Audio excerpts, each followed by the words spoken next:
بسم الله الرحمن الرحيم. الحمد لله رب العالمين، والصلاة والسلام على رسوله الأمين سيدنا ونبينا ومولانا محمد وعلى آله وأصحابه والتابعين ومن تبعهم بإحسان إلى يوم الدين. اما بعد، بینندگان عزیز محترم، عرض ادب و سلام دارم. السلام علیکم و رحمت الله و برکاته. با برنامه فتاوا با شما هستم که در این برنامه طبق معمول به سوالات رسیده شده پاسخ داده خواهد شد و شما بینندگان عزیز و محترم میتونید که سوالات شرعی خودتون رو با ایمیل هایی که زیرنویس خواهد شد ارسال بدارید تا در برنامه های بعدی انشاءالله ما به آن بپردازیم.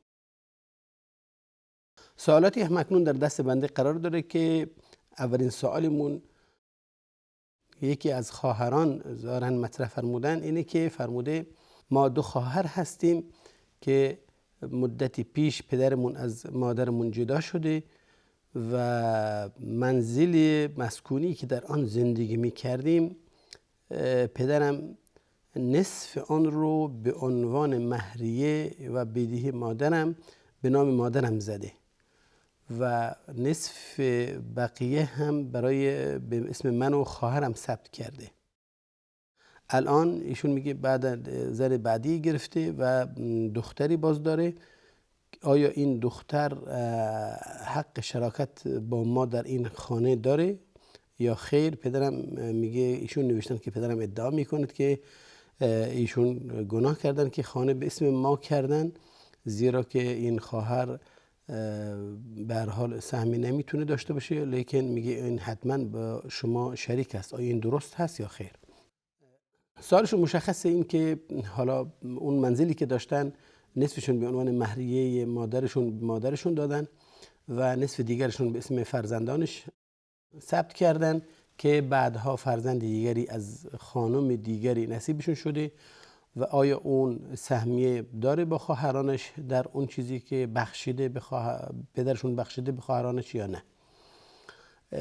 بدون شک اون نصفی که به عنوان مهریه به مادر داده خب مال مادر هست، مال خودش هست دیگه، در تملک ایشون هست و هیچ احدی حق تصرف در آن نداره، هیچ وارثی حق تصرف در آن نداره، زیرا که در مقابل بدهی که ایشون دریافت کردن، ایشون بدهی خانم بودن، مهرشون نپرداختن، الان به عنوان مهریه به اندازه‌ای که حالا بوده یا اینکه به هر حال یک اتفاقی شده و اون سهم خودشو گرفته، پس این طبعا جزء مهر به حساب میاد و هیچ احدی طبعا نمیتونه درش ادعا کنه و نمیتونه این رو باطل کنن، زیرا که بر اتفاق صورت گرفته و قرارها نوشته شده. اما نصف دیگری که به نام دخترها زده، به اسم شماها زده، خواهرم که سوال فرموده بودین، این حالا یک خواهر دیگری خداوند بهتون داده. آیا این هبه، این بخشش صورت پذیرفته تمام شده و دیگه پایانی نداره یا اینکه حتما اون خواهرتون با شما شریک خواهد بود؟ اصل اینه که در هبه و بخشش اینها به فرزندان یک مساواتی رعایت بشه و اینکه اینطور نباشه که حالا ما به فرزندی بیشتر از اون چیزی که به دیگران دادیم بهش بدیم، مگر اینکه برای حالا نفقه و اینها باشه، به خارج باشه، این دیگه فرق میکنه بر حسب ضرورت. پس ایشون پدر در اصل اگر چیزی دیگه داره، در محل دیگه زمین داره یا اینکه به هر حال مالی داره، طلایی داره، چیزی داره که میتونه به اون اندازه که به شما داده به اون اندازه باشه و به این خواهرتون بده، خب عدالت صورت گرفته و حکم جاری است دیگه. شما به هر حال امانت خودتون یا اون بخششی که بهتون دادن در دستتونه و اون خواهرتون هم باز چیزی دیگر بهش داده، این پدرتون گناهی براش مترتب نمیشه و کارش درسته. اما اگر که ایشون چیزی ندارن که بهشون بدن، طبعا ایشون میبایستی شرعاً که ایشون مراعات کنن حال فرزندانش رو و این خواهر رو طبعا با شما شریک خواهد شد بنا به طلبی که پدرتون میکنه، زیرا که ایشون هم به هر حال فرزندی هستند و حق دارند که پدر بهش هبه کنه به مانند شما. اگر داشته باشه، اگر نداشته باشه حق رجوع داره. حضرت ابوبکر صدیق رضی الله تعالی عنه یک زمین رو به ام المؤمنین عایشه داده بود که به هر حال ازش استفاده کنه، یا اینکه بهش داده بود برای خودش هبه کرده بود. اما قبل از وفاتش که حالا احساس میکرد بیماری داره اینها، فرمودن که حالا این برمیگرده به ترکه و اینطور نیست که به کسی بخشش اضافی داده باشه، پس حق رجوع وجود داره. اینجاست که رسول الله صلی الله علیه و وقتی که نعمان ابن بشیر رفتن خدمتشون که برای فرزندش، رسول الله برای فرزندان دیگری هم همچون چیزی هدیه دادین، چیزی در نظر گرفتین؟ گفتن نه. گفت پس ارجعهم، اون رو برگردان، یعنی بهش نده تنها. پس و در جای میگه که من این گواهی غیر از من انتخاب کن، یعنی من گواه زور نمیتونم باشم.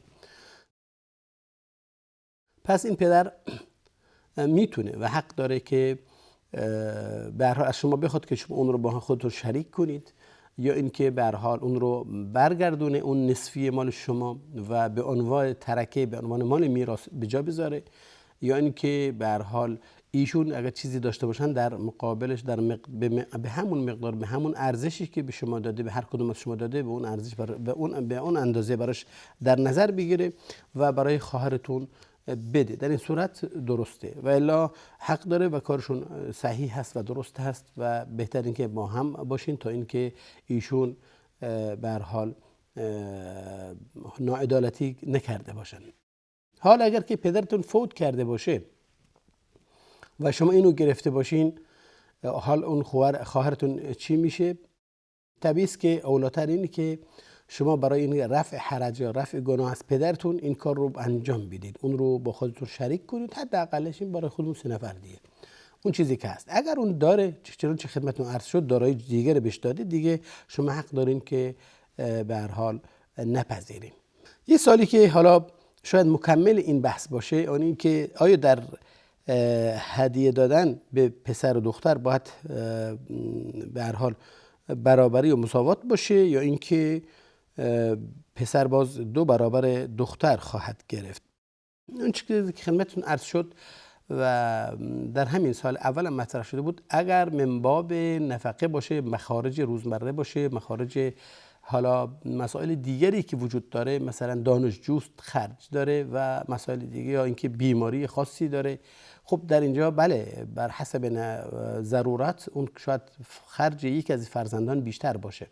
این گناهی درش نیست و جایز هست تا زمانی که پسر به هر حال ازدواج نکرده، تشکیل خانواده نداده و بر سر کار نیست، بلکه روی حساب پدر داره درس میخونه و طبیعی است که مخارج رفتن و اومدن و دانشگاه و این مسائلات چیه میباسی براش بپردازه تا اینکه به مقصد برسه. معذرت میخوام. پس این نمیشه گفت که حتما میباسی مساوات باشه، چون برادرم به هر حال خرج حالا مسافرت داره و رفت و برگشت و دانشگاه باید به اون اندازه برای هر کدوم از ما در نظر بگیره. نه، اون ضرورت داره و اما شما این ضرورت رو پیدا نکردین. اما اگر من باب اعطا و هدیه و بخشش باشه، اینجا فرق میکنه. آیا میبایستی دختر نصف پسر ببره یا اینکه بهش بده، یا اینکه پسر به هر حال بیشتر یا مساوات باشن؟ اینجاست که علما میگم که 2 رأی دارن. یکی رأی این که ایشون میتونن همانند میراث، قیاس بر میراث چیکار کنه؟ پسر رو 2 برابر براش حساب کنه و دختر 1 برابر. نگفته نماند که سوء تفاهم پیش نیاد. ببینید در اسلام بر اساس جنس میراث رو تقسیم نکرده که حتما حالا هر جا زن باشه یه نصف مرد باشه، نه، بلکه حالا بنا به حکمت هایی که وجود داره درجات رو حساب میکنه. بین برادران و خواهران اینجا بین 2 برابر مرد و زن فرق میکنه. اما در عموم میراث فکر کنید حالا شما پدرتون، کسی پدرش فوت کرده، پدر بزرگ داره، مادر بزرگ داره و فرزندان هم دارن. ببینید پدرش و مادرش با همدیگه سوا هستن، یک سن میبرن.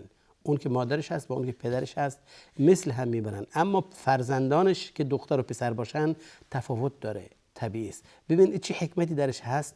حالا حکمت های علما گفتن که حالا مورد بحث ما نیست، الان موضوع بحث ما نیست، ولی میخوام اشاره کنم به این مطلب که پس سوء تفاهم پیش نیاد که فکر کنید کسی فکر کنه که حالا اسلام چرا زن رو نصف بهره بهش داده و یک مرد رو یه بهره، یا اینکه زن یک بهره مرد دو بهره برش حساب کرده.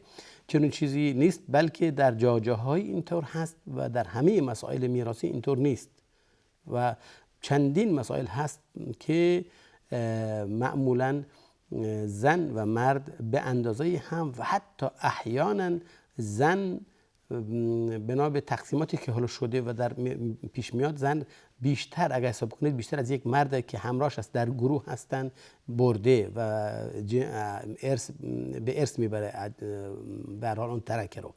پس این مسئله میبایستی طبعا حل بشه.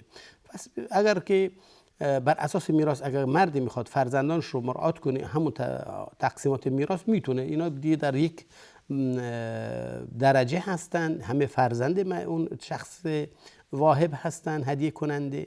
پس ایشون بر اساس اون چیزی که شریعت گفته در بعد از وفات اون مرد یعنی در میراث، پس میتونه اون چیزی که میخواد تقسیم کنه بر اساس این حالت مرد جنس رو در نظر بگیره و 2 برابر به پسر و 1 برابر به دختر بده و چیزی هم نشده، زیرا که به هر حال حالا اگر اینم بمونه تقسیم نشه بعد از وفاتش به همین حالت تقسیم میشه جنس دیگه.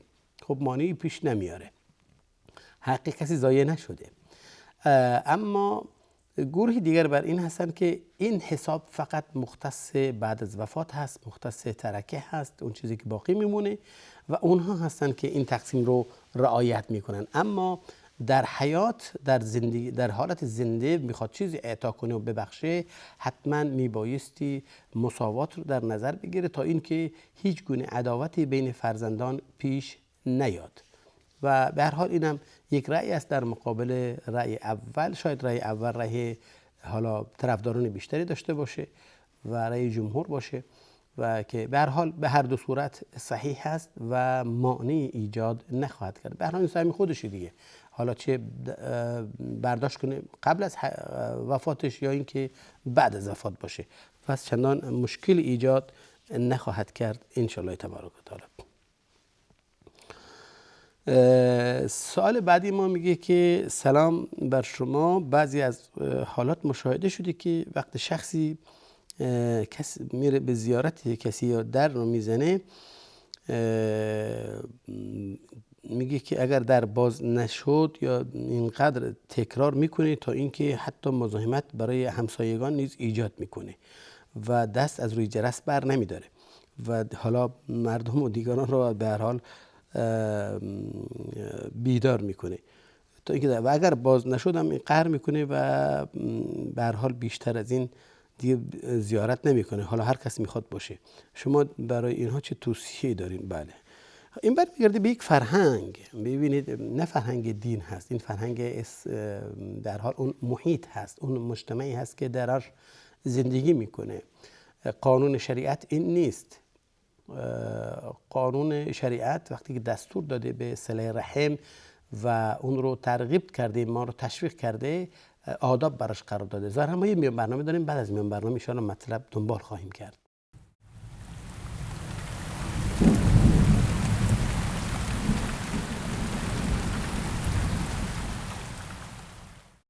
با سلام دوباره خدمت شما بینندگان عزیز و محترم که با ما هستین. برمیگردیم سوالی که مطرح شده بود درباره آداب زیارت بود. زیارت کردن خویشاوندان، دوستان همه مشروع هست و مطلوب هست در شریعت، چه بسا واجب هست مثل والدین، خویشاوندان، صله رحم، اقارب و مستحب هست دوستان عزیزانی که به هر حال انسان میبایستی باشون ارتباط داشته باشه. نسبت به همدیگر، نسبت به همسایگان مستحب هست و خود شریعت بر این امر آداب قرار داده، حتی آیات نازل شده که خداوند عزوجل در قرآن میفرماید که یا ایها الذین آمنوا لا تدخلوا بیوتا غیر بیوتکم حتی تستأنسوا و تسلموا علی اهلها. ای کسانی که ایمان آوردید وارد خانه نشید تا اینکه طلب انس کنید، یعنی مطمئن باشید، یعنی سلام کنید، اجازه بگیرید، یعنی اجازه بگیرید و اینکه بر اونها سلام کنید، بر خودتون سلام کنید. یعنی حالا اونایی که هستن از شما هستن دیگه، همه مؤمنید دیگه، بر خودتون سلام کنید. ببینید داره آداب قرار میده. شما وارد منزل نشید تا اینکه طلب استئذان کنید، طلب اجازه کنید، یعنی مطمئن بشین که امنیت برای ایشون فراهم شده باشه و همچنین برای شما مشکلی پیش نمیاد، مزاحمتی ایجاد نمیشه. این از آداب هست. حالا این چه وسایلی باشه معنی نداره. و همچنین یا ایها الذین آمنوا لیستأذنکم الذین ملکت ایمانکم والذین لم یبلغوا الحلم منکم 3 مرات. و همچنین کسانی که ایمان آوردید، اون کسانی که زیر دستان شما هستن و هم فرزندان کوچیک که هنوز به حد احتلام نرسیدند، سطح تکلیف قرار نگرفتن، اینا حق ندارن در 3 وقت چیه بر شما وارد بشن. من قبل صلاة الفجر و حین تضعون ثيابكم من الظهيرة و من بعد صلاة العشاء 3 عورات لكم. ببین قرآن این آداب رو خیلی قشنگ زیبا بیان کرده. در بعضی از اوقات خاصه فرد میبایستی آسایش خودش رو داشته باشه، کسی حق مزاحمت نداره براش ایجاد کنه، حتی اون کسانی که در خانه هستن، حتی اون کسانی که باش داره زندگی میکنه، حالا چه اونایی که خدمتگزار هستن چه فرزندانتون. 3 وقت بعد قبل از شب، مختصر شب خوابیده باشه، قبل صلاة الفجر و همچنین ظهر هنگام قیلوله، زمانی که انسان لباس رو در آورده میخواد راحت باشه، حالا میخواد بخوابه، مثلا بعد از نماز ظهر، بعد از صرف غذای نهار و همچنین بعد صلاة العشاء. یعنی نه اینکه حالا مباشرت بعد نماز یعنی باز زمان خواب، وقتی انسان میخواد بره رو تخت خواب، میخواد بخوابه، دیگه زمانی است که حتی فرزندان نبایستی وارد اتاقشون بشن، میبایست اجازه بگیرن. لیستأذنکم الذین ملکت ایمانکم والذین لم یبلغوا الحلم. حالا این استئذان نه برای این بچه ها لا تدخلوا بیوتا حتی تستأنسوا، این استئذان فرق میکنه در هر جامعه‌ای با اون وسایلی که وجود داره. حالا در یه روستا اگر برید میدونید که حالا شاید مثلا اگر خط تلفن نباشه، به عنوان مثال، خب انسان هنگام ملاقات میکنه وعده میذاره یه روز میخواد بیاد، یا اینکه میره در میزنه یواشکی، به هر حال در به نحوی در میزنه که اصحاب خونه متوجه بشن، یا که امروزها با تلفن میزنیم، یا اینکه واتساپ میدین، یا اینکه به هر حال دیگه وسایلی که وجود داره، وسایل ارتباطی، مهما کان شما از نیت خودتون اون رو در جریان قرار میدین که ما میخوایم بیایم، میخوایم برسیم. این آداب شریعته. شریعت به این مسائل پرداخته برای ببین، زیرا که هدف شریعت به حساب ایجاد آسایش هست برای من و شما. یک منهج، یک برنامه است که انسان نه تنها برای دین بلکه در دنیا هم میبایستی برنامه داشته باشه. و این برنامه ها و این منهجی که قرار داده، منهجی است که سعادت انسان در بر داره، آسایش شما در بر داره، من و شما در بر داره، طبیعی است. پس حتما قواعدهایی وجود داره، قانونی براش قرار داده شریعت دیگه، و اون همینه.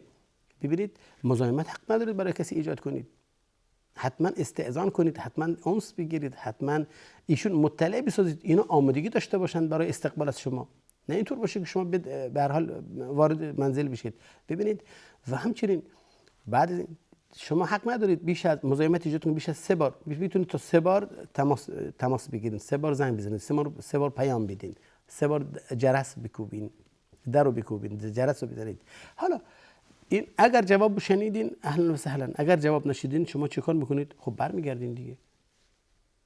اینطور نباشه که شما بگید حالا دیگه به هر حال از بالای دیوار بخواید بپرید، یا اینکه از بالای سرتون رو بذارید روی دیوار. در بعضی از روستاهای جوامع حالا کوچیک متاسفانه این وجود داره، حالا در رو باز نمیکنن، به هر حال از لابلای در میخوان نگاه کنن، از پشت به هر حال دیوار میخوان بلند بشن که حالا کسی هست، یعنی خب کسی بود که در باز میکردن دیگه. لازم نیست شما تحقیق کنید، آخه این تجسس به حساب جایز نیست، شرعاً جایز نیست، حرام است که شما بخواید از دیوار بلند بشین یا از دیوار بخواد نگاه بندازید تو حیاط. خب یا اینکه نمیخواد در رو باز کنه، مانعی نداره، خب نمیخواد در رو باز کنه، حتما مشغولیت وجود داره براش، خب نمیخواد نه استقبال کنه، امروز بی خبر رفتین. و همچنین ما حق نداریم ناراحت بشیم که حالا امروز جواب گفتن نه ما کار داریم. نه، خب کار دارن امروز، روزی دیگه. اینطور نباشه که طرف قهر کنه. از آداب شریعت اینطور نیست. پس احترام کردن و 3 بار رفتن و در زدن و اطلاعات پیدا کردن از وجودشون و همچنین از برنامه‌تون و اون که وعده بزنن، همین اینا جزء آدابی است که به هر حال اینجا نمیخوایم بهش بپردازیم. جزء آدابی است، آداب زیارت، که انسان میخواد حالا زیارت کنه اهل و خویشاوندان و اینها رو میتونه چیکار کنه؟ بعد از حصول اطمینان بره به زیارتشون. بله. برمیگردیم سوال بعدی، زیاد طولانی نکنیم. سوال بعدی ما اینه که میگه شخصی از خارج اومده میخواد حالا سالونی درست کنه، سالن ورزشی یا چند منظوره، و گفته که نام خودم رو روش بذارین. آیا این ریا نیست؟ خب از من چرا میپرسید ریا هست یا ریا نیست؟ من چی بدونم؟ من از نیتشون چی واقف هستم آخه؟ خب ما متاسفانه ببینید، ما مشکل ما اینه که ببین برادرم عزیزم، خواهرم، وقتی میخواد کسی برای ما خدمت کنه، کاری انجام بده، من و شما نبایستی کاری انجام بدیم در مقابلش که اون رو به هر حال مایوسش کنیم، اون رو پشیمان کنیم، اون رو برگردونیم خیر رو. خب الان این که این داره ریا میکنه یا داره ریا نمیکنه، یا به هر حال این مسئله به نیتش بستگی داره. به من و شما چی که حکم میکنیم؟ شما ببین، شما منافع خودتون در نظر بگیرید، شما میتونید از اون استفاده کنید یا نه؟ اون در شهر شما داره میسازه یا نه؟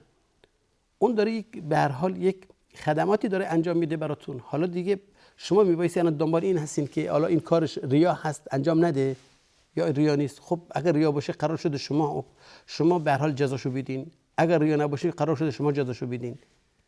به هر حال خب یعنی که حالا این داره ریا میکنه، خب اسم خودش هم بذاره.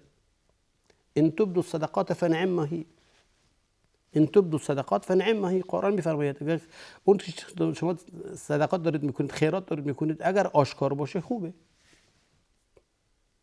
و ان تخفوها و تعطوها الفقراء فهو خیر لكم. اگر شما این رو به صورت مخفی بدین براتون بهتره. ببین افضلیته، نه اینکه دارید شما حکم میکنید که حالا دیگه عمل شما باطل است و حاطل است و دیگه تموم شد و اجر ندارید، ثواب ندارید. و یعنی چی؟ اینجاست که باز در قرآن در یه جای دیگه میفرماید والذین ينفقون اموالهم باللیل والنهار سرا وعلانیة فلهم اجرهم عند ربهم ولا خوف عليهم ولا هم يحزنون. اون کسانی که اموال خودشون رو خیرات میکنن در شب و روز، اعلان و در حالت اعلانی و مخفی، در آشکارا و مخفیانه، اینها اجر خودشون دارن پیش خداوند عزوجل. حالا دیگه شما نمیخواد ناراحت باشید که چرا داره میخواد اسم خودشو بذاره. ببین بعضی موقع این سوالات نمیخوام به کسی حالا بر بخوره، انگیزه یا بگیم سرچشمش اینو حسادته که حالا چرا فلان شخص نامشو بره بالا اما نام من یا نام پدر من یا نام فلان ایشون نه مونده. خب یعنی چه؟ خب بذار نام خودشو بداره، دستش هم درد نکنه، خدا جزای خیرشو بده، خدا ان شاء الله عملش اخلاص کنه، خب دعا کنی براش دیگه. حتی اگر هم ریا باشه خب حسابش با خداوند عزوجل هست، نه با من و تو. پس چرا ما کاری کنیم که از ملت خیر برگرده؟ آخه شما میدونید که بگیم پسترین فرد کسی است که یک سوالی کنه که یعنی به وسیله اون سوال برای ملت خیری برگرده یا مشکل پیش بیاد. یعنی چه؟ که حالا آیا این عملش خب به من شما چه مربوط که عملش حالا ریا هست یا ریا نیست؟ امیدوارم خداوند عملش رو همچنان که به هر حال قصد کرده به امت کمک کنه، به مسلمانان کمک کنه، مشاکلاتشون رو برطرف کنه، کمبودی رو براشون به هر حال جبران کنه. خب خداوند ان شاءالله عملش هم اخلاص کنه، ان شاءالله عملش مقرب کنه، خداوند اخلاص درش قرار بده در عملش، تا اینکه بالاخره در مقابل اون چیزی که ایشون میدن چی براش خیر نوشته بشه. خیلی خوبه این انصافه. هل جزاء الاحسان الا الاحسان؟ هل جزاء الاحسان الا الاحسان؟ کسی که نیکی کرد باید با نیکی به هر حال به استقبالش رفت، نه اینکه حالا قد علم کردن در مقابلش و محکوم کردنش که چرا شما این کار میکنید. پدر بیامرز، هر چی میخواد بذار، اسم خودت بذار، اسم پدرت میخواد، فامیلتو بذار، اسم شهرتو بذار، هر چی میخواید شما اینو درست کنید. جزاکم الله خیرا و بارک الله فیکم. خداوند ان شاء الله همه را توفیق دهد به خیر.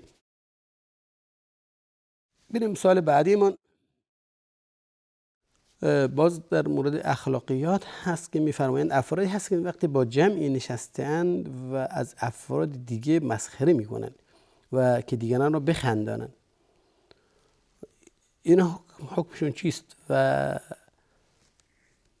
با اینها چگونه مقابله کنیم؟ خب اینا باید ببینید، باید امر معروف و نهی از منکرشون کرد. اینها دارن منکر میکنن. ببینید تمسخر کردن از دیگران شرعاً حرام هست، شرعاً حرام هست. یا ایها الذین آمنوا لا یسخر قوم من قوم عسى ان یکونوا خیرا منهم ولا نساء من نساء عسى ان یکن خیرا منهن. ببینید اینقدر مسئله مهم هست که قرآن در این آیه، در این باره آیه نازل فرموده لا یسخر قوم من قوم عسى ان یکونوا خیرا، علتش هم بیان کرده. کسی حق نداره از کسی مسخره کنه، چه بسا که اون که دارید از مسخرش میکنید پیش خداوند از شما چیه؟ بهتر باشه. افضلیت به لباس و مال و قد و قامت نیست، خیلی ارزش ها فرق میکنه پیش خداوند عزوجل. چه بسا که حالا اینجا مکانتی دارن اما پیش خداوند شاید مکانتی نداشته باشن. چه بسا که اونها در نظر من و شما بسیار حالا پیش پا افتاده خدای نخواسته باشن و اینا، اما پیش خداوند عزوجل اگر دست دراز کنن به هر حال خداوند جواب نه بهشون نمیده. پس کسی حق و بنا به اهمیت این مسئله وقتی ببینید خود آیه میفرماید لا یسخر قوم من قوم و عسى، بعد میفرماید ولا نساء من نساء. ببینید حتی زن به وجود قوم گفته، یعنی طبعا شاید بگیم که حالا قوم معمولا جمع است دیگه، قوم زن و مرد تشکیل میدن، اما بعدش میاد برای زنان هم میگه که زنان هم این کار نباید بکنن. یعنی اینقدر مسئله مهم هست، اینقدر مهم است که خداوند حتی یعنی مجزا فرموده، یعنی هم خطاب کرده برای مردان و هم خطاب کرده برای زنان، هم قوم رو به آورده و هم زنان رو چیز کرده که این کار حق ندارن بکنن. اون چیزی که باعث رنجش یک انسان بشه، فرد بشه، برادرت باشه، شما حق ندارید به کار ببرید براش. ظاهرا ما میان برنامه داریم، معذرت میخوام بعد از میان برنامه ایشان.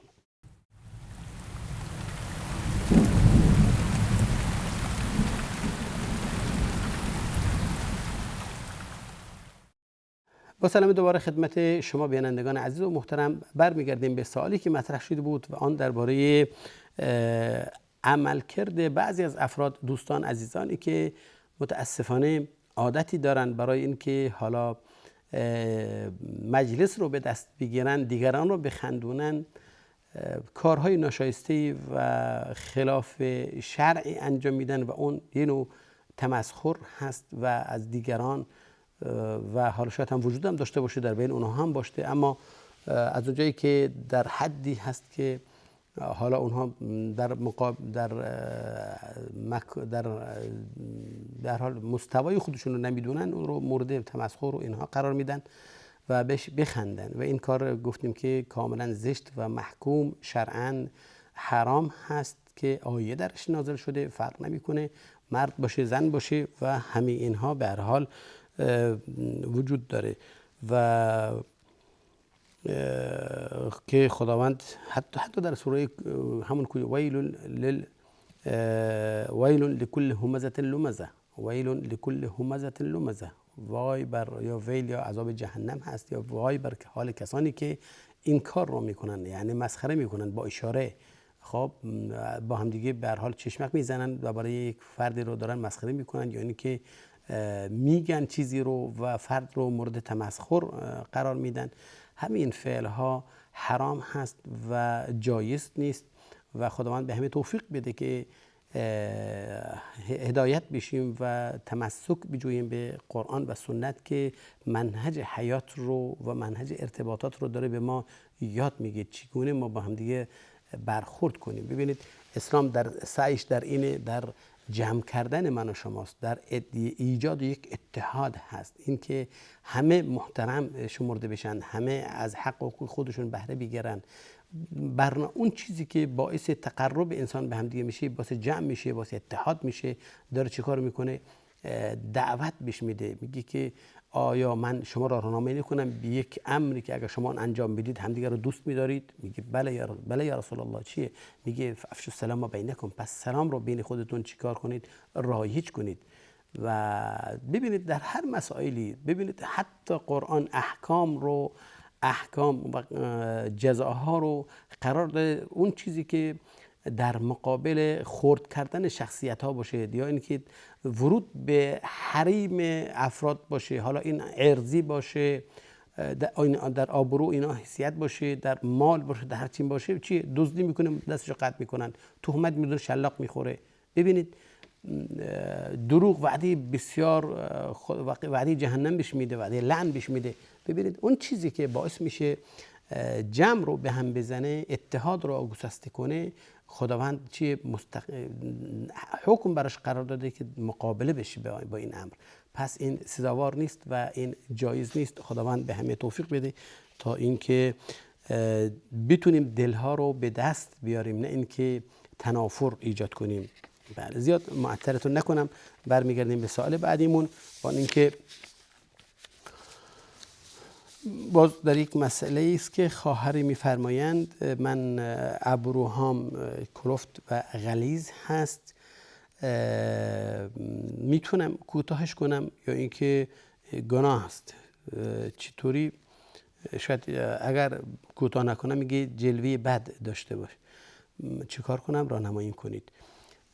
ببینید در کندن ابرو حکم شدید هست و نهی هست و وعده لعن هست، لعن الله الواشمه و المستوشمه، و دنبالش میاد که اون که وحش میزنه، اون که ناموسه میکنه، اون کسی که به هر حال متفرجات در اسنان میکنه. ناموسه یعنی همون کندن ابروست، کندن، و این درش اتفاق هست که حرام هست، زیرا که لعن درش اومده.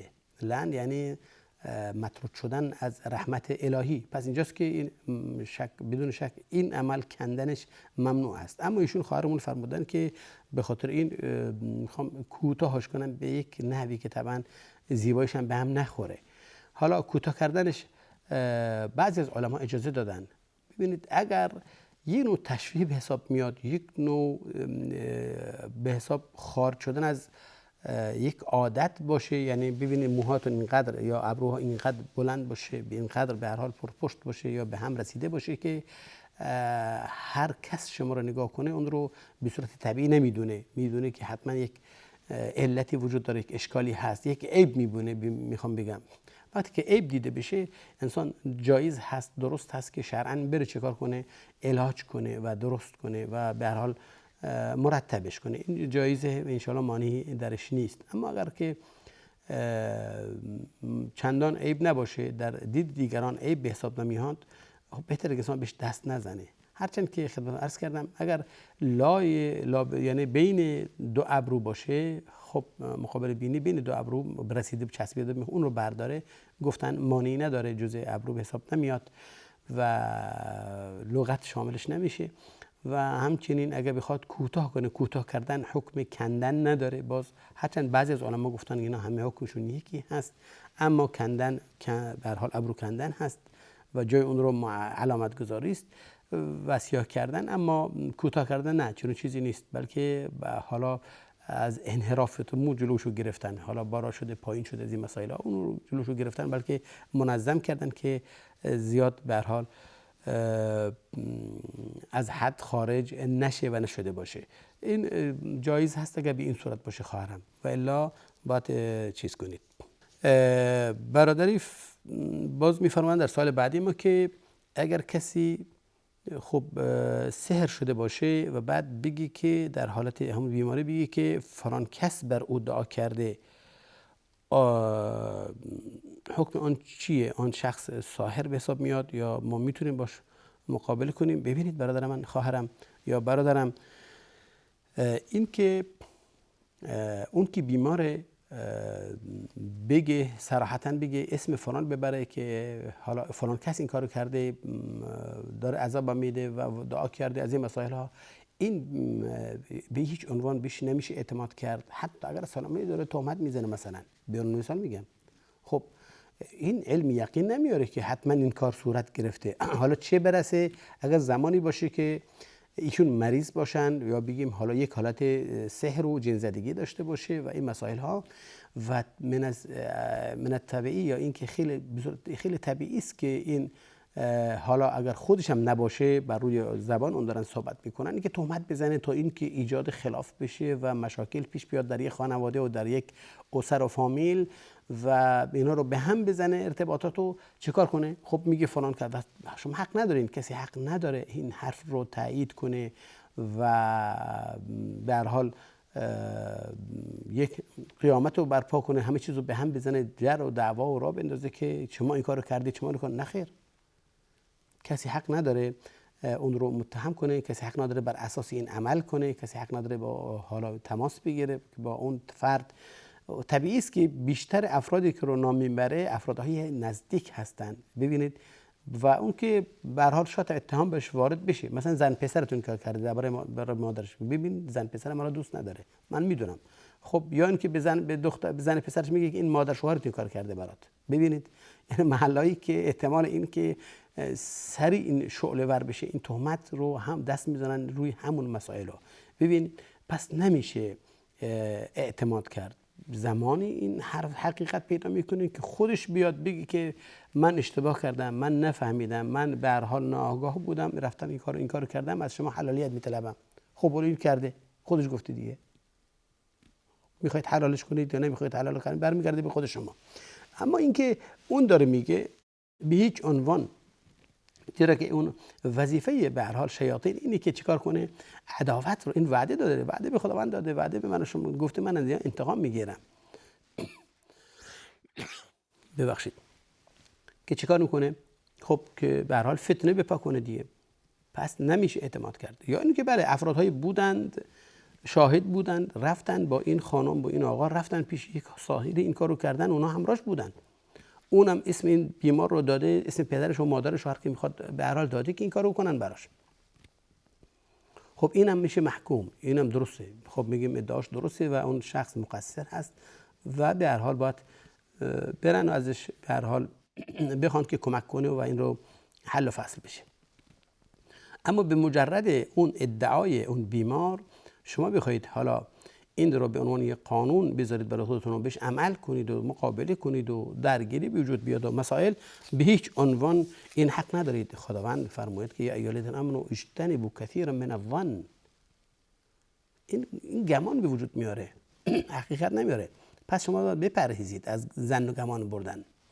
ان الظن لا یغنی من الحق شیئا. ظن شما رو به حقیقت نمیرسونه. پس به هیچ عنوان انسان کاری رو نمیکنه که بر اساس این مسائل بر اساس ظن باشه و این صحیح نیست. بهترینش اینه که این رو انسان واگذار کنه به خداوند عزوجل. یک مسئله غیبی هست، نمیتونید شما این رو به اثبات برسونید. بهتره که تسلیم امر بشید. شما برای مداوای خودتون بیمارتون به هر حال کوشش کنید، سعی کنید و تا اینکه ان شاءالله به مطلب برسید. اما کسی رو متهم نکنید و هیچ عکس العملی رو نشون نمیدید، بلکه امر رو واگذار میکنید به خداوند. خداوند تنها کسی است که هم میتونه حق شما رو بگیره، عادل هست، قادر هست، دانا هست. اون چیزی که شما نیاز دارید در اینجا خداوند داره و بیشترش. پس اون تنها کسی است که میتونه حق من و شما رو از فرد بگیره. پس زیاد ناراحت نباشید و خودتون رو قیام نکنید که خودتون بخواید این مسئله رو دنبال کنید. سوال بعدی ما میگه اگر کسی در نمازش دعا کنه که میخوان حالا فلان کس رو بخواد خداوند این رو براش مهیا کنه و به هر حال براش برسونه، این گناه هست؟